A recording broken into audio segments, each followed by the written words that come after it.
Hello. Hello, Professor Shreves. This is my long project for this class. It is a recreation of the Battle of the Five Armies from The Hobbit in this game, Fire Emblem. This is a strategy game. Well, strategy RPG. Has elements of RPG, but it's still a strategy game. Different classes, stats, leveling up, all that good stuff. And this is just a class roll that goes on in the intro that's not too relevant. So, I used a program called FE Builder in order to add my own map into this and also change around character stats, character names, weapons, basically create a level that is the whole battle. Difficulty doesn't matter. This game's pretty easy anyway. Ignore that bug text. Also ignore this prologue scene that I could not edit out. There it is. So I'll be silent while the text of the opening dialogue goes.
Alright, so first, just talk about the opening scene.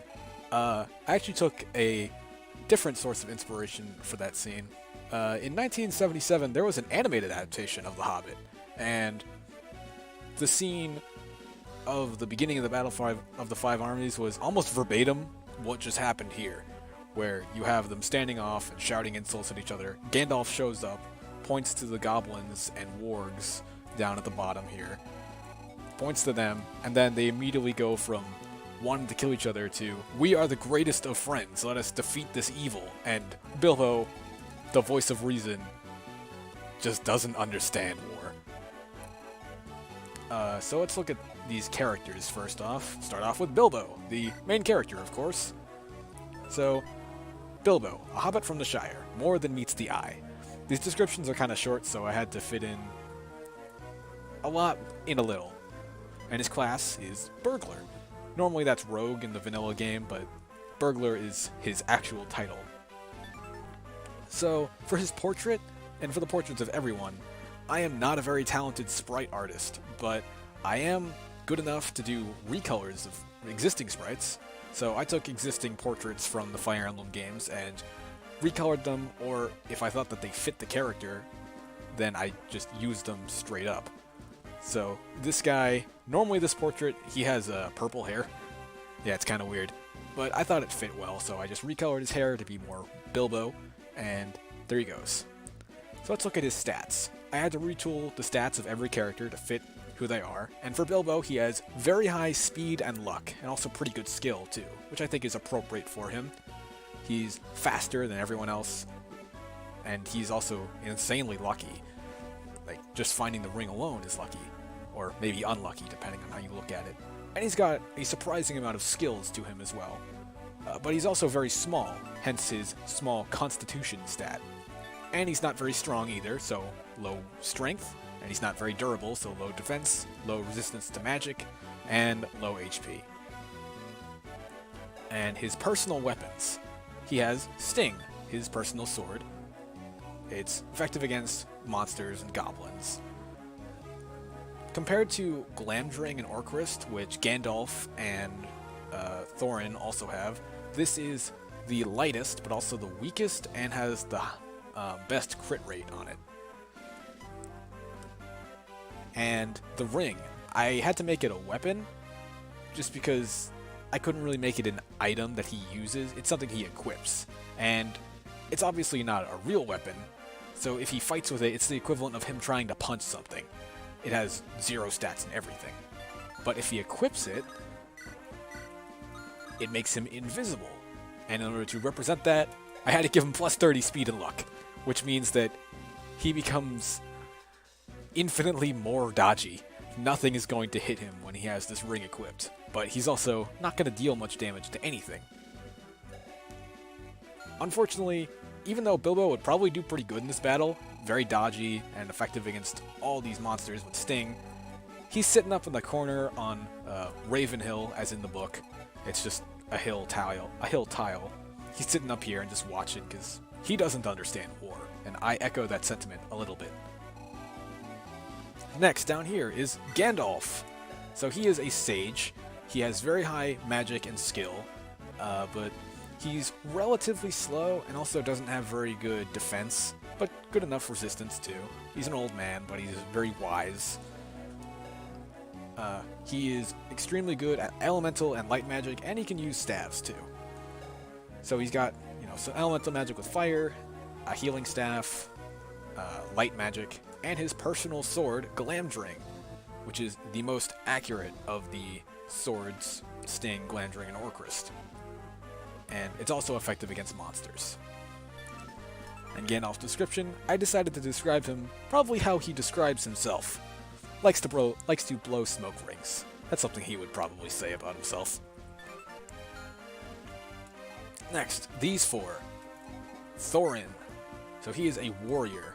So he equips axes and his personal sword. Thorin 2 Oakenshield, Dwarven King under the mountain. For stats, he has very high strength and very high HP and also good enough speed. And pretty good skill too, but his defenses are somewhat lacking, especially when you compare him to Dane, who he called for help. He's stronger and faster than Dane, but Dane is way bulkier, having incredibly high defense and also really high constitution. And Thorin's personal sword is Orcrist. It is the strongest of the 3 swords, Sting, Glamdring, and Orcrist, but also the heaviest and the least accurate. So, and yeah, Dane over here is similar to Thorin, but trades some offenses for a lot of defenses. Then we have Bard, the hero over here, the hero of Laketown and Slayer of Smog. So his stats are pretty balanced overall, with a notable highlight in skill, which is sort of the traditionally highest stat of heroes in the Fire Emblem series. And his personal weapon is the Black Arrow. Never fails, always returns, which is how he describes it in his own words, and I decided to mimic that by giving it incredibly high accuracy. And lastly is Thranduil, who is... In The Hobbit, he's not known as Thranduil, he's just called the Elven King. So, the king of the Wood Elves who reigns over Mirkwood. And not a whole lot is said about him in The Hobbit. He does get named later in The Lord of the Rings. But for here, I just decided to go with... He's an elf king, so elves are somewhat magical, and thus he has 2 magical swords. Light magic and dark magic. For stats, since he's a king, I decided to give him the stereotypical nobility stats. Skill, luck, and resistance are the stats he prioritizes, which are sort of the stats in Fire Emblem that typically are associated with nobles. Coincidentally, they are also the 3 least useful stats. Strength, speed, and defense are much more useful, and he is lacking in them. So I guess that says a little bit about how Fire Emblem perceives nobles to be at fighting. And now, over here, we have a bunch of green units. The blue units I control, and I move them around. But the green units are allies that move on their own. And it's all 12 of the dwarves. There's also some green men and elves who are archers over here. They're attacking with some ballista, so they have very long ranges. They can attack pretty much this entire valley while enemies storm into it. But here we have the dwarves. So I gave all of them the same portrait, but just palette swapped them, because at least in the books, they're all kind of referred to as just the company. Usually like one or two of them will be singled out and made a little more important. Like Feely and Killy get mentioned on their own. Bomber gets mentioned a lot for being fat. But yeah, they're all pretty similar.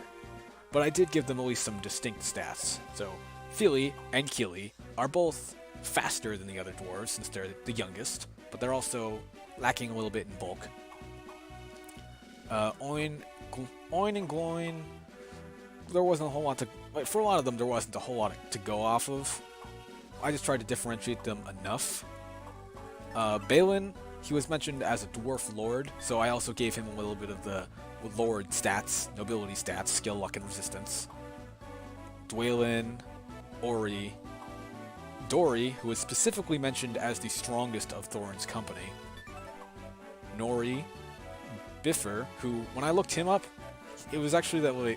When I looked him up, at least in his portrayal in the movies, he needed like an ear trumpet because he didn't have very good hearing or something, so he has terrible skill. Just his hearing is failing him. Bofer and Bomber. Bomber is the fattest one. Everyone knows he's the fattest, and also probably just the worst. So he has the worst overall stats. Bad luck, bad resistance, middling, everything else. But he has incredibly high HP, a massive 60 HP, and has 20 Constitution. That is the highest you can have, so he's massive. Now, I would have liked to have more green units to represent the armies of the men and the elves, but I unfortunately couldn't do that because the game actually capped how many green units I could have on the field. I can only have 20. So there's the 12 dwarves, and then 2 men, 2 elves, and that's it. But now that everyone has been introduced, let's look at the enemies. So, something really nice about this game, Fire Emblem: The Sacred Stones, especially compared to other Fire Emblem games, is that there's actually enemy monsters, and those are really nicely analogous to goblins and wargs. So normally these are cyclopses, but they are very simple, very small step away from goblins. So yeah, bulky, strong, slow, terrible luck. And over here we have Bolg, the leader of the goblins of the Misted Mountains and the son of Azog. And then, accompanying them are the wargs, which are normally hellhounds, a fierce breed of wolves, often companions to goblins. And by contrast to the goblins, they have very high skill and speed, but lower defenses. So yeah, pretty fearsome. Now, before we go any further, I want to go to the options and turn off the animations, move the game speed up to fast, text speed up to fast. Actually, text speed to normal, just so it's easier for you to read. And auto cursor off. And I like green. There. So this might take a little bit. Might take a while since there's a lot of enemies to move, a lot of green units to move too. So turn off the battle animations just so it goes faster. Now let's get moving.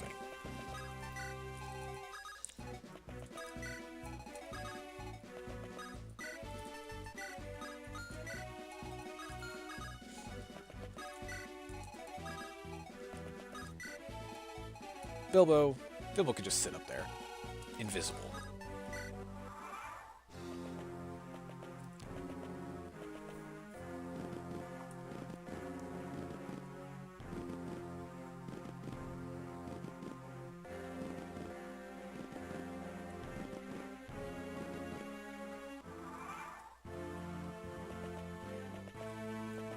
All the dwarves charge down. I would have liked to have some non-Thorin Company dwarves to represent the Iron Hill, the dwarves from the Iron Hills that came with Dane, but just not enough room. And here come the men and elves attacking with their ballista and missing horribly. These wargs are pretty dodgy, though. I should also talk about just the general layout of this map. So, up here you have the Lonely Mountain. And In the books, they describe their strategy as luring them between the two prongs of the mountain. So I had to be right here, this little step, and this one over here, and then just coming down on top of them with everything. And so you have the men and elves firing their ballistas into the enemies that get thrown into the middle. And then you just have the 5 main important characters, and Bilbo, going through the middle of the map and fighting everything. So let's check out some enemy ranges. You can have Thorin stand right here, take out those guys with Orcrist. Now I want to be careful when these wargs show up because they are gonna do a real number on anyone not named Dane. Thankfully, the company of dwarves will prove as a nice distraction, since I can just let them get beat up and targeted, while everyone else goes for easier kills.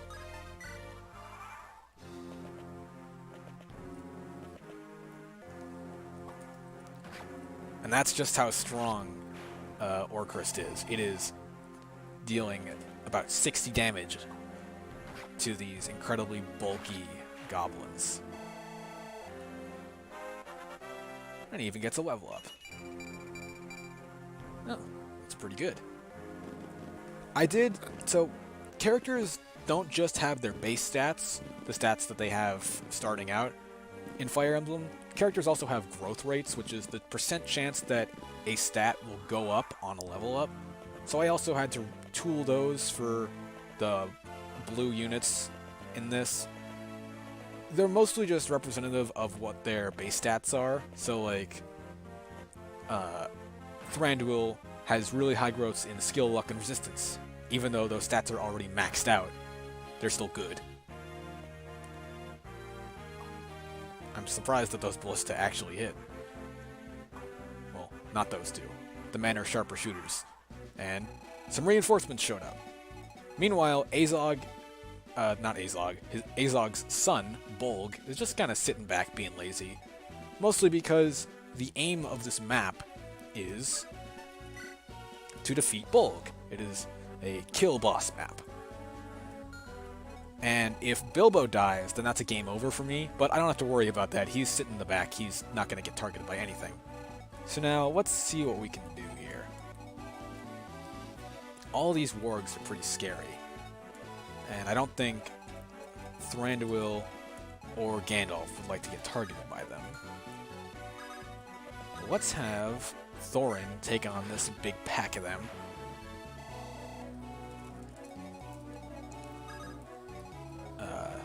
Thranduil can retreat. Dan can go over here. He's not quite one-shotting them, but he's doing a good amount of damage.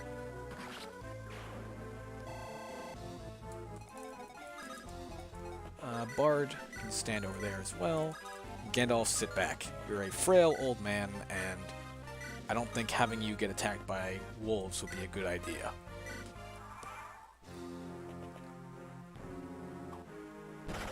Ooh.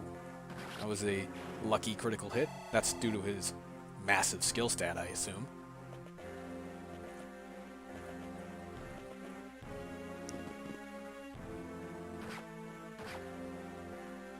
Yeah, and because of how fast all of these wargs are, no one is going to be double attacking them.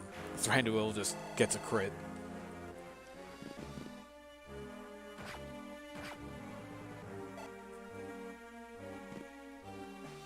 And now Thorin, he's going to get attacked by all of these wolves, but because of his Orcrist, he's going to be one-shotting all of them, which I think is kind of representative of how he fights.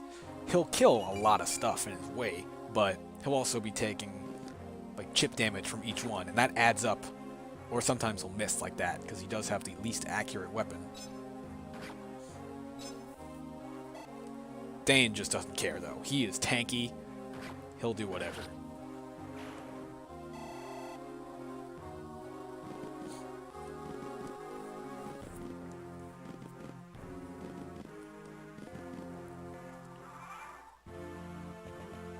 And now the dwarves are finally getting into the fight, but they are not going to last long. They're pretty weak compared to all these enemies. Ideally, none of them die, except for the ones who die in the books, which are Philly and Killy, but I can't exactly control their AI since they're entirely random. So all I can do is just do my best to kill enemies before they reach them, and hope that they don't get themselves killed. Although, if they do end up dying, you'll get to see their death quotes, which I also had to write. Every character, including the blue ones, do have quotes if they die, even though canonically only Thorin is the one who dies here, and Philly and Killy, of the named characters. But I just can't control that. And depending on how many people die in this, I will probably restart this chapter later and then just show off what happens when everyone dies. But for now, Thranduil, useless crit, you were gonna kill him anyway. Let's fire off that black arrow. Very accurate.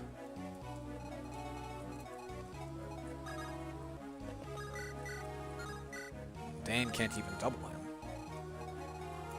But he can deal some good damage.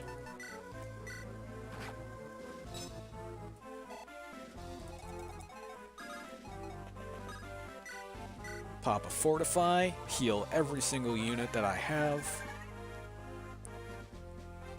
And Thorin charge in.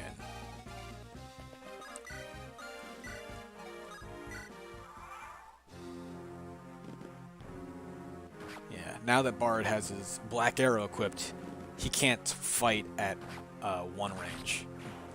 One of the dwarves gets a good kill. Oh, Bomber getting attacked. Yeah, he can't do anything to anything. Meanwhile, Thorin is over here just being true to his class, a warrior. Ooh, I wonder if he's gonna max out skill. He might. He needs 3 more points of it, but he could.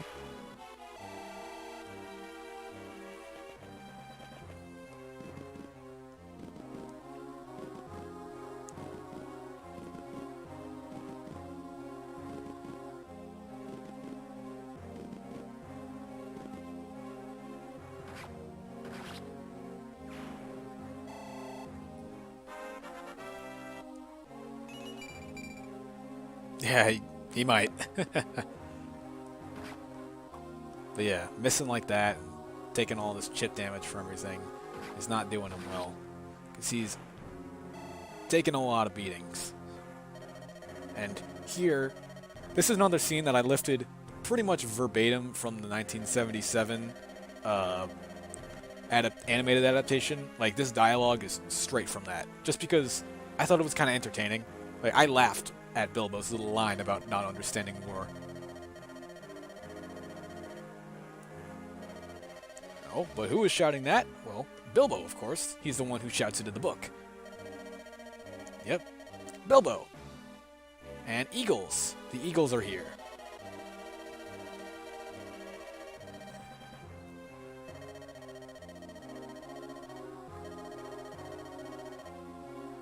Uh-oh is right. Bang. Yep, Bilbo is now removed from the battle. And the eagles have arrived to help us out. So, for Bilbo, he gets put to sleep from that rock in the books. Or rather, he goes unconscious. So, effectively put to sleep. And I had that just be represented by him leaving the battle. Because not only is he unconscious, but he also has his ring on, so no one can find him. And I think it makes sense for him to just disappear. And now we have these eagles to help us out, and they are a force to be reckoned with. They are just absolutely tearing apart everything. So eagles are not actually a class in vanilla Fire Emblem. Instead, I had to do some sprite editing. These are an edit of a Griffin Knight sprite that I found, where I just removed the rider on them. And these eagles are incredibly helpful and incredibly powerful. Much more helpful than these green archer dudes. So yeah, they are an edit of Griffin Knights, and they don't have any artwork where their portrait should go, so I just use the stock Wyvern Rider portrait. And Eagle. Great birds of the wilder land. They fly fast and attack with sharp claws. Yep, that's a sharp claw. That's just the name of the weapon. And yeah, they're pretty beefy.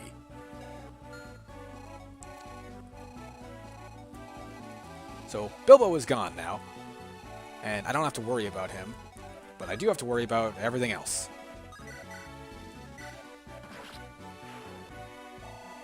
Oh, Thranduil gets a level. About what you'd expect.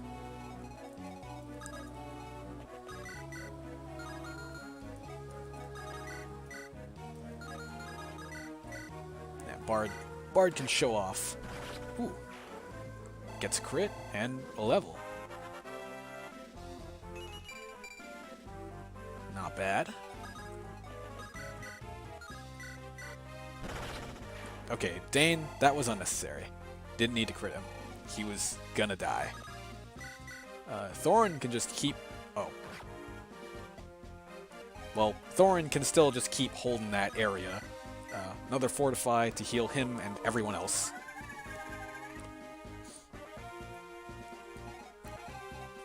And end my turn.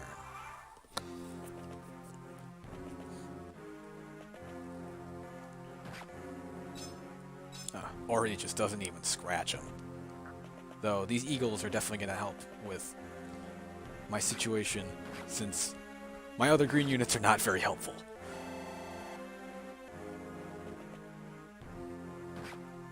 Yeah, Thorin just keeps taking pot shots. And it makes sense, especially since at the end of this battle he dies from his wounds. Oh, that's not capping skill. You're supposed to level skill more. Nope. Keely gets attacked, though. And Ori is not dead. Okay. But the Eagles just one-shot everything.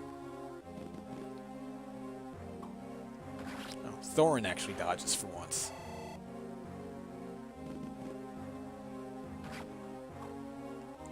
And then misses. Great.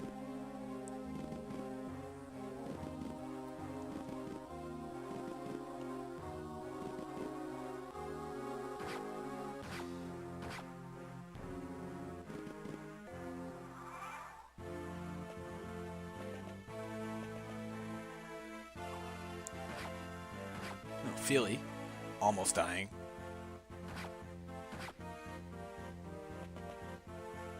And even when they're all combined, the dwarves still can't kill like one enemy. They're not very good. They certainly pale in comparison to all the blue units.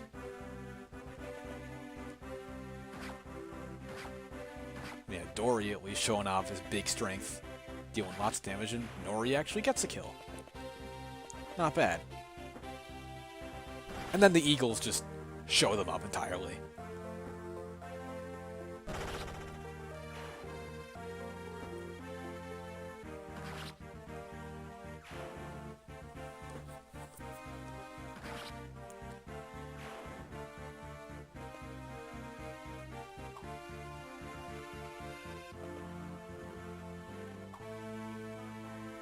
And the archers just can't do anything.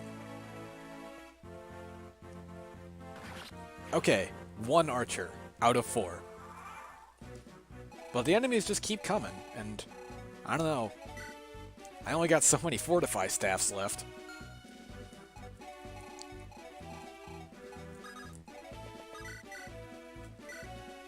At least Bard can get a kill.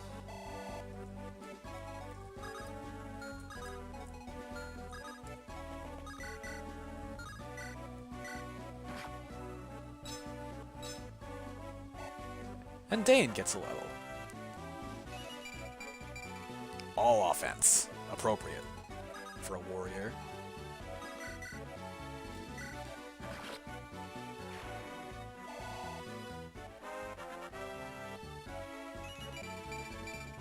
That's still not skill, but that is maximum HP, which is very warrior-like. Now, heal up everybody. Hopefully nobody dies. Oh, although, ideally, Feely and Killy would die from complete chance.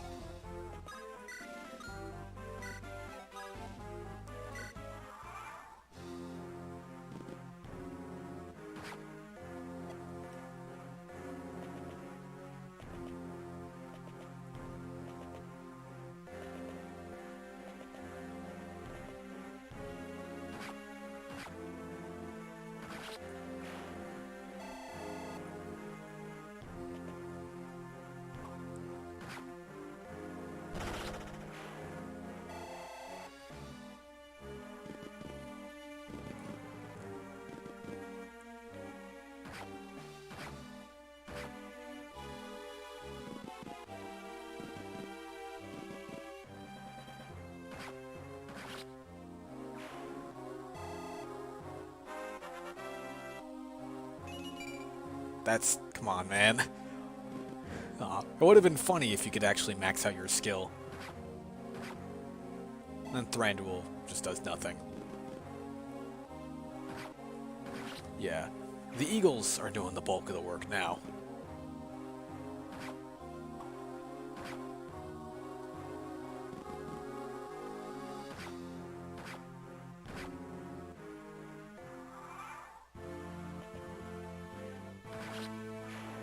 Balin could have died there.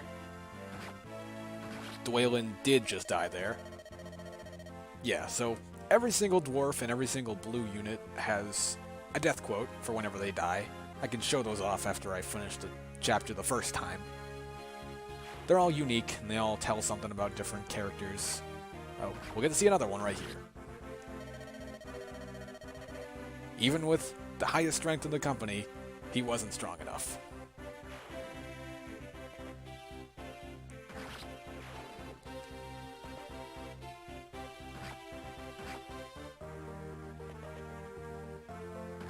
And this is just kind of speaking to the AI of the green units, where they like to get themselves killed.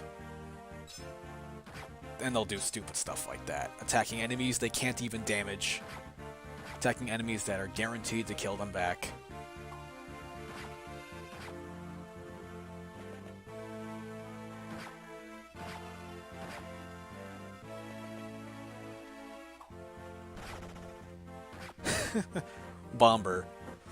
Bomber with his one luck getting crit by the enemies.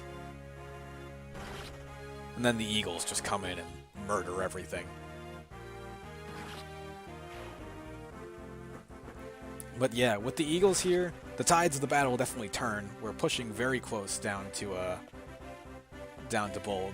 And the archers have run out of ballista, so now they're coming down. But another thing to turn the tides, it's Beorn. So there is no bear class in Fire Emblem, so I kind of had to make my own. There's no sprite for it either, and it turns out that working with black pixels, this game doesn't really like that, so instead I just kind of made him a brown bear, even though he's supposed to be black, but it works well enough. So this is actually an edited sprite of a dragon. I had to remove the wings, remove the tail. Yeah, it looks good enough, I think. Not bad. So let's look at his stats. Beorn, a skin changer who often takes the shape of a great black bear. You'll have to just take his word that it's a black, because he's brown right now. Powerful warriors who can change into animals. So, a skin changer. And he also has the sharp claw weapon. And his stats, he's invincible. Nothing can destroy him. And since he's a giant bear, he has a massive constitution. He's huge. So, since the map objective is to defeat the boss, which is Bolg, I can just have Beorn attack him, and just like in the book, kill Bolg right here. Bolg lets out a loud scream, and dies.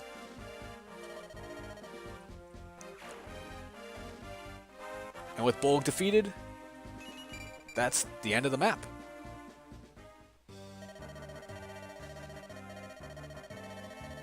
So this scene was not in the books because You know, it went from Bilbo gets knocked out to Bilbo wakes up, and it just kind of skipped, and he got told about the battle later.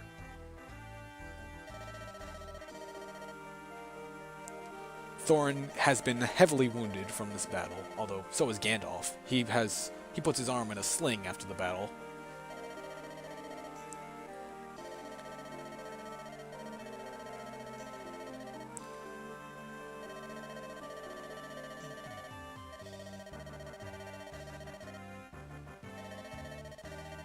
Yeah, and also Dory and Dwalin, people who were not supposed to die in this battle, but they did because of bad AI.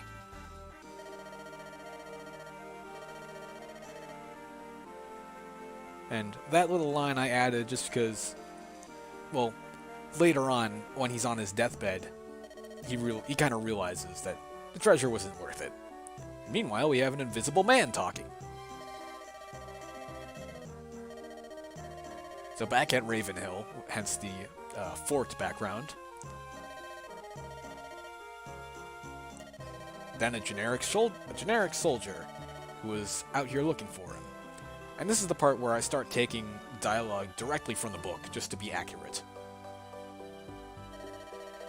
Well, not those parentheses, that's just his thoughts.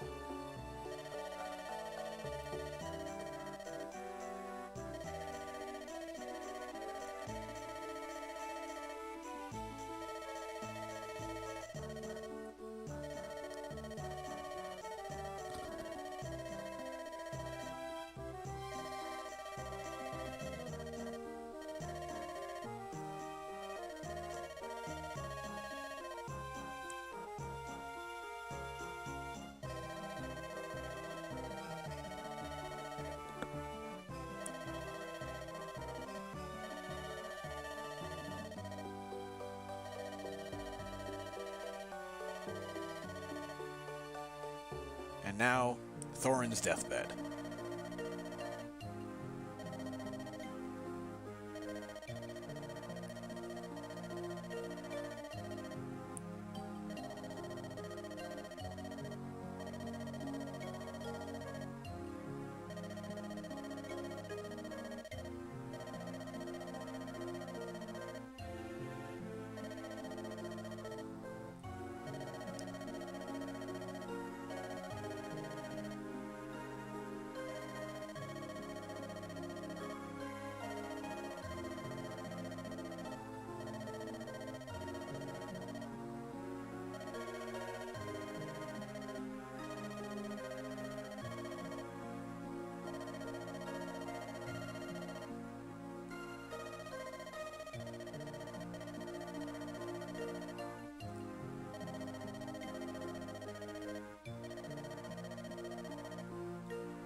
And that's the map.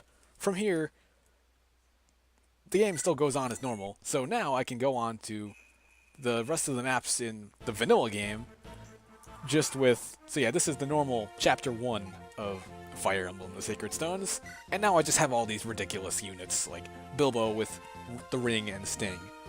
Meanwhile, the enemies are this incredibly weak.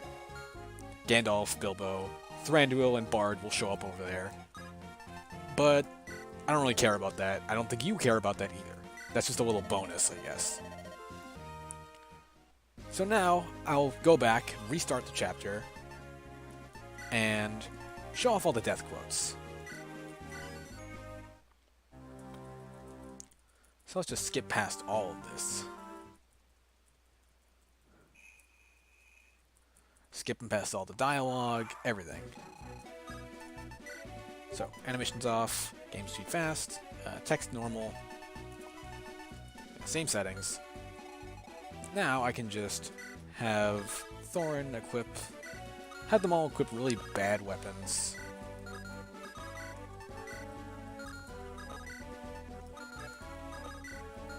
Then just have them charge forward. So the enemies should kill them all reasonably.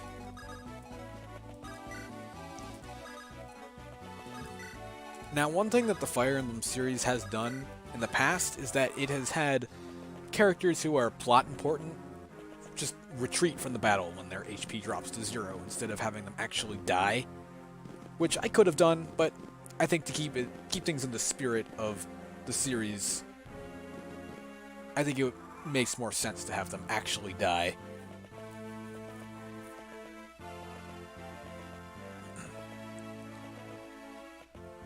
So while just waiting for everyone to die, basically, I should probably just talk about why I wanted to do this project, this topic specifically, and this game specifically. Well, I really like this series. It's a strategy RPG, and it does have a lot of elements of just classical fantasy.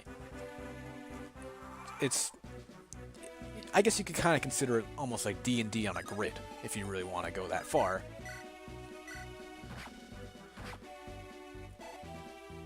And with all the different stats, growth rates for every character, stats, classes, some classes that are even mentioned in The Hobbit, like Hero was a class that was very specifically mentioned by Gandalf in the book. Burglar is thought of as a class, which is sort of the predecessor to Thief or Rogue, or what have you. So I thought that this would be a good fit, and I also kind of used this project as an excuse for me to finally teach myself how to do modding for this game, because I've been meaning to do that for a while, but I just never bothered to. So this was a good learning experience for me, and also just a project that I had a lot of fun with.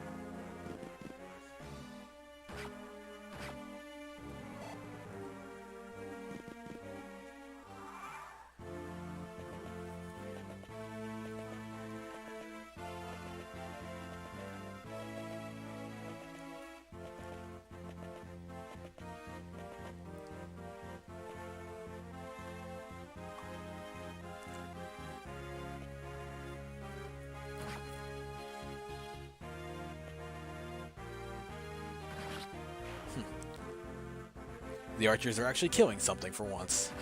Wow. Not bad accuracy. But now I actually have to get these guys killed, somehow.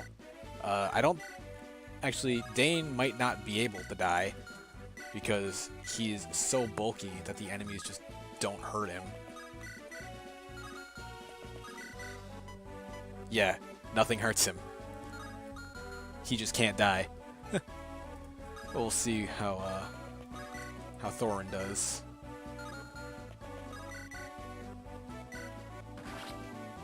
Oh. I thought that enemy was going to counterattack, but it just died.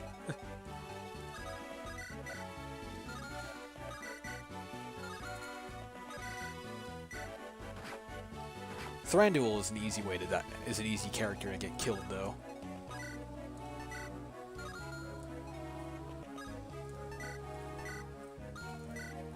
As is Gandalf. Oh, that one also just died. Oops. But yeah, so Dane just can't die, I guess. Thranduil can, though. Yeah. So for Thranduil, Bard, and Dane, whose death quote literally can't be seen, I gave them all kind of the same death quote. Elves never stop fighting, Bard says men never stop fighting, and Dane says dwarves never stop fighting. So Bard, you will probably see in a moment, since enemies like to prioritize him due to him being unable to counterattack. Although we might also see Gandalf.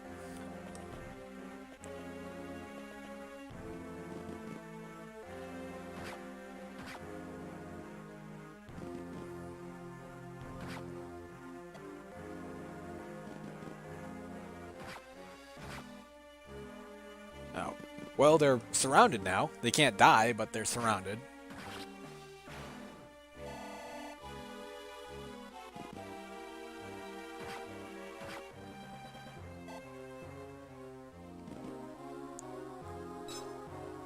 Yeah, Dane is just invincible here. But the other dwarves are very vulnerable.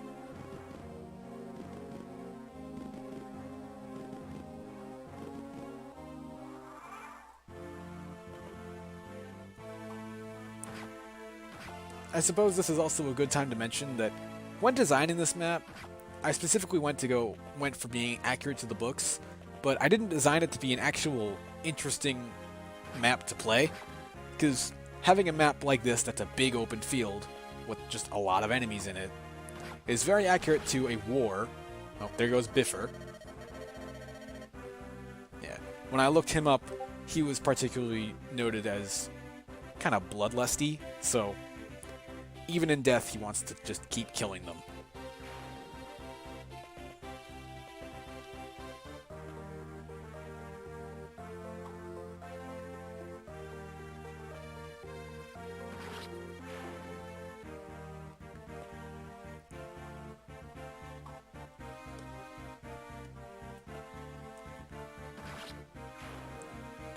These archers, they gotta stop killing these things that I'm trying to make kill me. Brave Axe ought to do it. That was unnecessary, Thorin. You're supposed to be letting yourself die.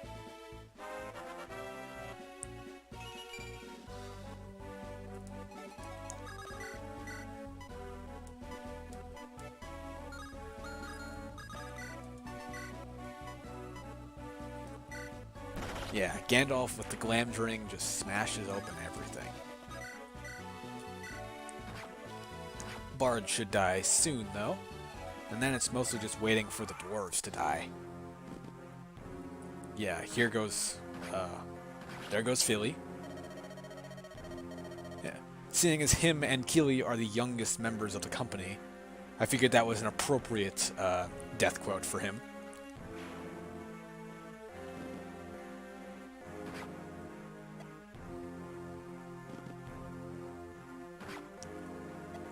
Looks like Bard is going to die right there. So yeah, same thing as Thranduil. Men never stop fighting.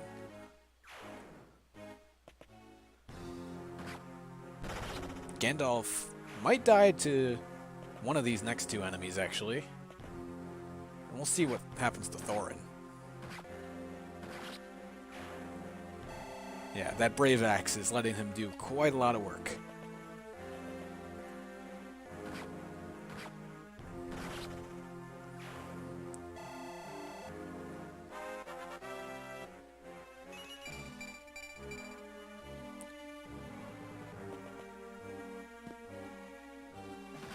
There goes Gandalf. Yeah, I figured that this one would work since clearly it is not his time to die.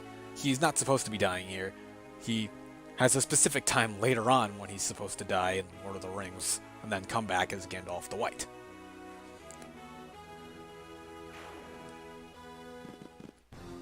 Now it's just Thranduil and the dwarves. And Dane's just gonna sit back. Here goes Ori.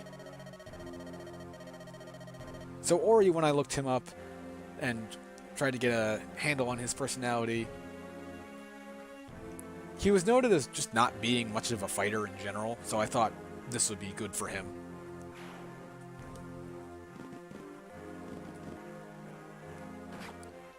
Now Thorin is sure to die, probably from one of these next enemies.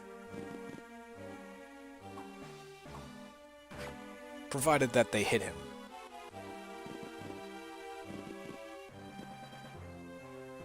There he goes. So this one,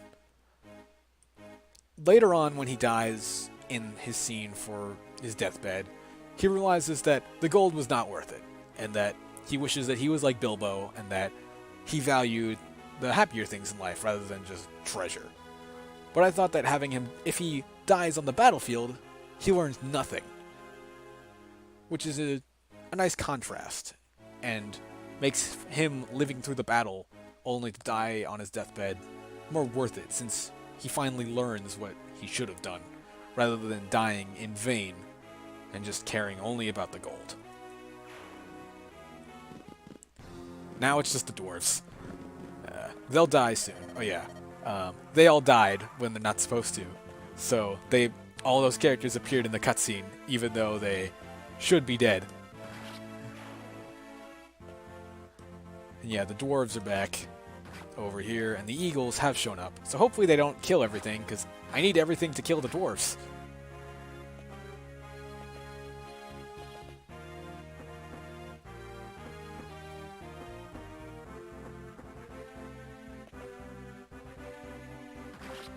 Okay, that's good. At least with that one enemy out of the way, the dwarves will stop going for it.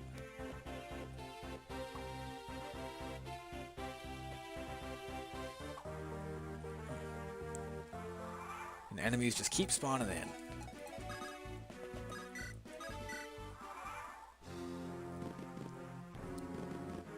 I don't know where those wolves are going.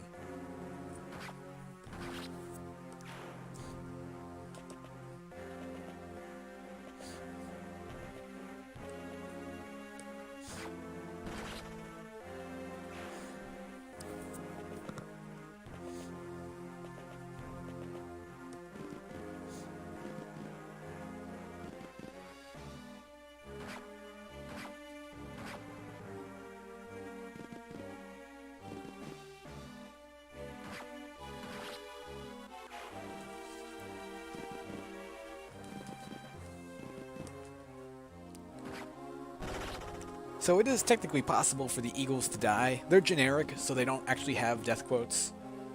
But it is possible for them to die, despite being so incredibly powerful. I hope that those dwarves will actually move down, so that enemies will target them. Oh, no, don't run away! I need you to die!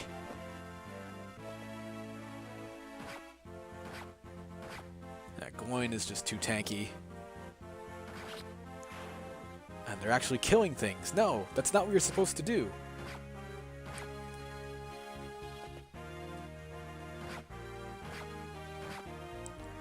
Stop being useful. No! You're killing things. It's the opposite is supposed to happen. Yeah, those dwarves up top are just running away to those forts, one of which the archer is on. Because the forts will heal them a little bit. But of course, they just decide not to demonstrate their death. I mean, I don't blame them. I wouldn't want to do that either.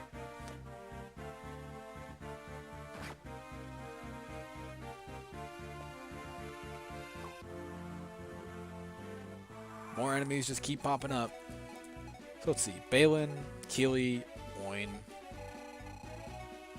Yeah, they're just going to keep running away. I don't think they'll be able to, they'll actually show off their own death quotes at this rate. I could have,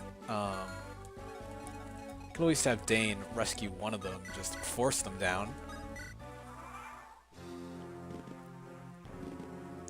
I don't know what those wolves are doing, those wargs are doing though. Oh, Bomber. Bomber, I want to show off his death specifically because it's funny. I mean, that's a mean thing to say, but I gave him an entertaining line.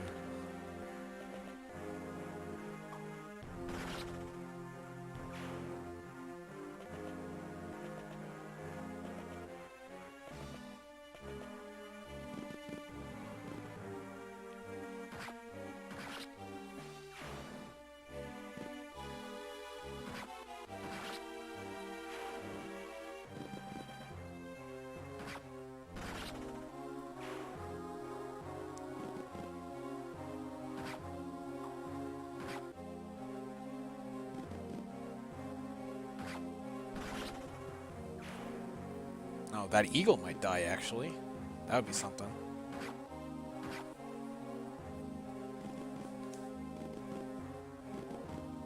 All these enemies are prioritizing the super strong eagles just because they're closer. Although, well, at least one eagle, yeah, there it goes. Took down a bunch of other ones, but there goes Dwalin. Same death quote as earlier. There goes Dory. Also, the same death quote as earlier. Who's this? Bofer.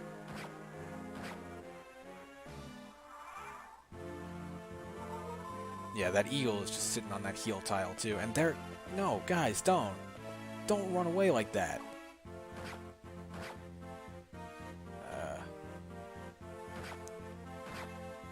And Bopher dies. All he wanted was the gold. And Bomber dies. Oh sure, kill the fat one. Yep. Always some sarcasm to his misfortune.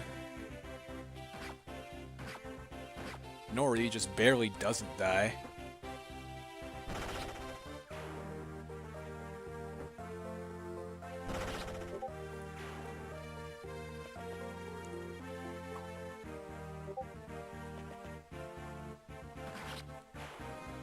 Yeah, now that they have run out of their ballista, the archers are actually using their longbows to attack instead. Oh, and Beorn shows up. Well, Beorn, I don't want you to kill the boss. Just gonna throw that away. He threw away his claws, so now he shouldn't kill anything. There goes Gloin. Yeah, Gloin, being the father of Gimli, thought that was an appropriate thing to reference.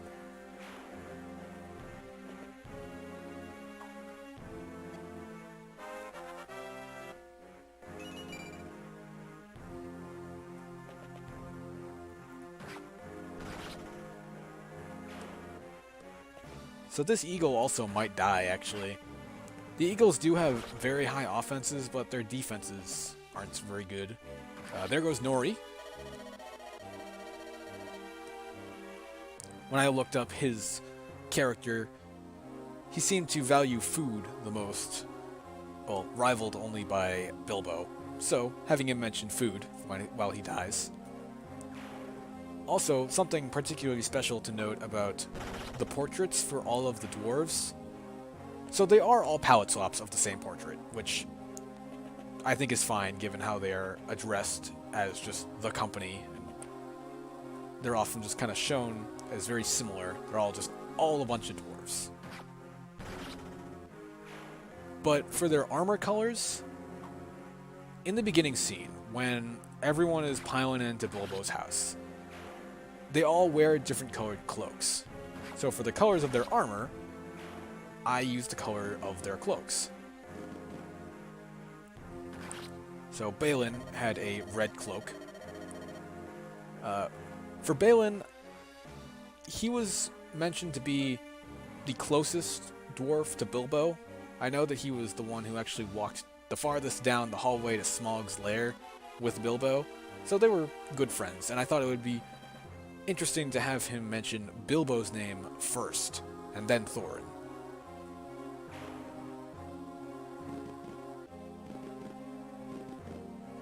And now all the enemies just pile around Beorn, of course. I want them to go up. Now don't attack Dain, you can't do anything to him. Go attack the fleeing guys. Stop that. You're just gonna get yourselves killed. Come on.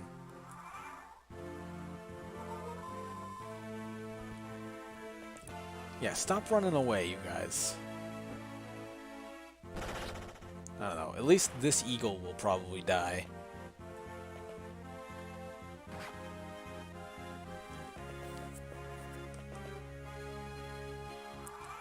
Yeah, and even since I did not kill Beorn, more enemies keep spawning. So if you wanted to do like a challenge run of this map and kill the boss without using Beorn, it would be tougher, since you'd have to deal with more waves of enemies. So yeah, hopefully I can guide these enemies up to the two people who are trying to run away. Although from the looks of it, they're just gonna try attacking. I don't know what those wargs are doing. That's not AI that I have seen.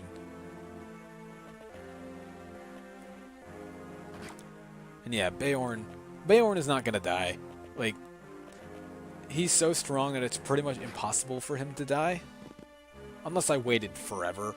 And I don't want to do that. And I don't think you want to watch that.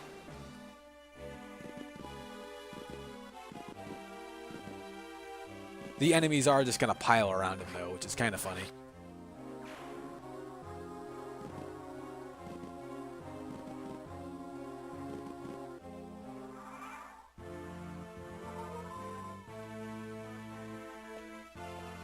Oh, and yeah, there they go, just sitting there.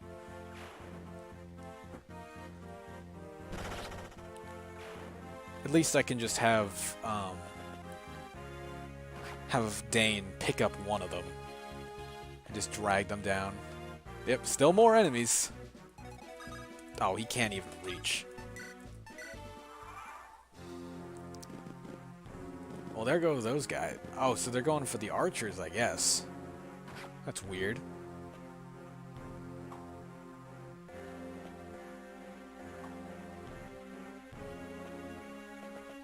Yeah, these enemies are all just piling around Beorn. They really want a piece of him.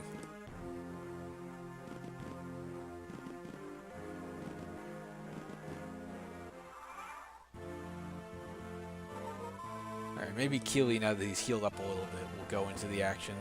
Oh, those eagles are most certainly gonna die if they run down, though. More enemies. Right, pick up Oin. I think that was Oin.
Alright, Keely, get off that fort and go attack things.